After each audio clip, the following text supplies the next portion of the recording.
और अन्ना से थोड़ी बातचीत करनी है। आप बताइए मिट्टी कैफ़े के बारे में। मैं फ़र्स्ट टाइम आई हूँ, मुझे कुछ नहीं पता। आज का वीडियो मोटिवेशनल भी है और इंस्पायरिंग भी है। बेंगलोर एयरपोर्ट के जस्ट बाहर में अपोजिट साइड में मिट्टी नाम का कैफ़े है। नाम बहुत ही इंटरेस्टिंग लगा तो मैं वहाँ चली गई।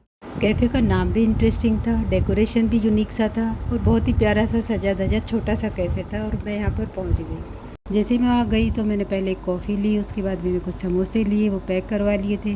फिर मैंने ध्यान दिया यहाँ काम करने वाले स्पेशली एबल्ड भाई बहन थे।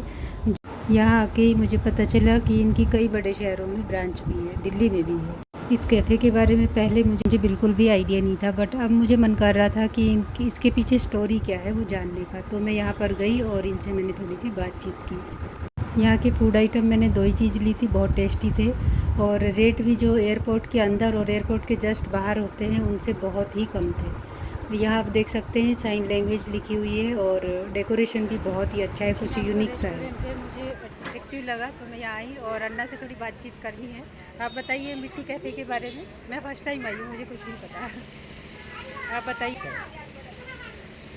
कन्नड़ हाँ, कन्नड़ कन्नड़ यहाँ थोड़ी सी लैंग्वेज प्रॉब्लम हो गई, मेरी हिंदी थी और इनकी कन्नड़ थी। इंग्लिश भी आती तो बात बन जाती, लेकिन फिर भी इन्होंने अपनी लैंग्वेज में बताया जो चीज़ें। अपना नाम बताइए। चंद्रकांत।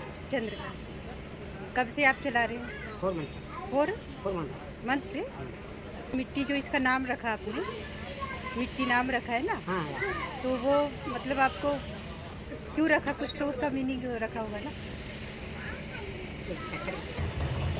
ನಮಸ್ತೆ ಚಂದ್ರಕಾಂತ ಉಪನ ನನಗೆ ಗುಲ್ಬರ್ಗ ಜಿಲ್ಲೆಯ ಆವಂತ ತಾಲೂಕಿನ ಇಲ್ಲಿ ಮಿಟ್ಟಿ ಕೆತ್ತೆ ಬಂದು ನಾನು 8 ತಿಂಗಳು ಕೂಡ ಅವರು ಮುಂದಿನ ದಿನಗಳಲ್ಲಿ ಇನ್ನೂ ಹೆಚ್ಚಿನ ಮಿಟ್ಟಿ ಕೆತ್ತೆಗಳನ್ನು ಓಪನ್ ಮಾಡಿ ಅಂಗಲ್ಗಳಲ್ಲಿ ಜಾಬ್ ಕೊಡೋದಕ್ಕೆ ನಮಗೆ ಬೇಡಿಕೊಟ್ಟಿದ್ದಾರೆ.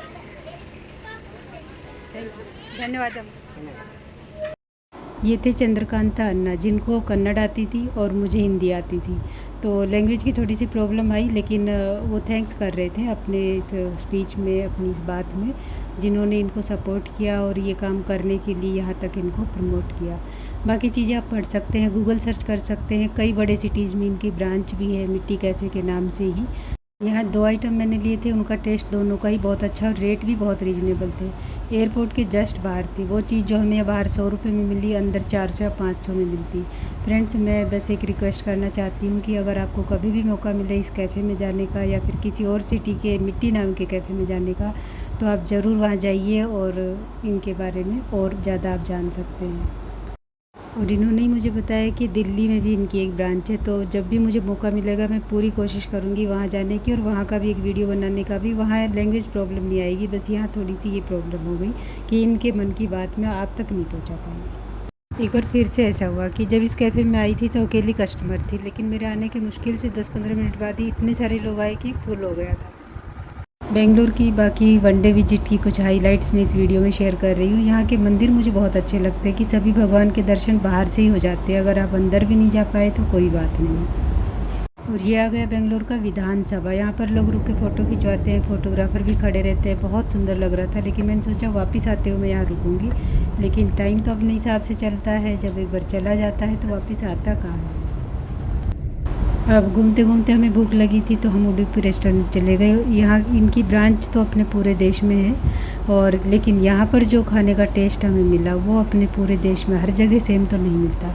ये रवा डोसा लिया था हमने और एक प्लेन डोसा लिया था, दोनों ही बहुत ज़्यादा टेस्टी थे। Udupi restaurant is one of the best to taste South Indian dishes. और फ्रेंड्स, पुराने बेंगलोर में एक और जगह हम गए थे डिनर के लिए, तो हमने नई नई चीज़ें ट्राई की। मैंने तो इनमें से काफ़ी चीज़ फर्स्ट टाइम भी खाई थी और सब बहुत टेस्टी थी। नाम मैं डिस्क्रिप्शन बॉक्स में दूंगी, अभी थोड़ा सा मिक्स हो गया, मुझे याद नहीं आ रहा क्योंकि कई जगह गए थे। पुराने बेंगलोर में भी जाने का मौका मिला, वहाँ एक बेकरी की शॉप थी जो बहुत ही फेमस है, बहुत सारे केक की वैरायटी भी यहाँ पर थी। हमने भी कुछ ट्राई किए, बहुत टेस्टी थे।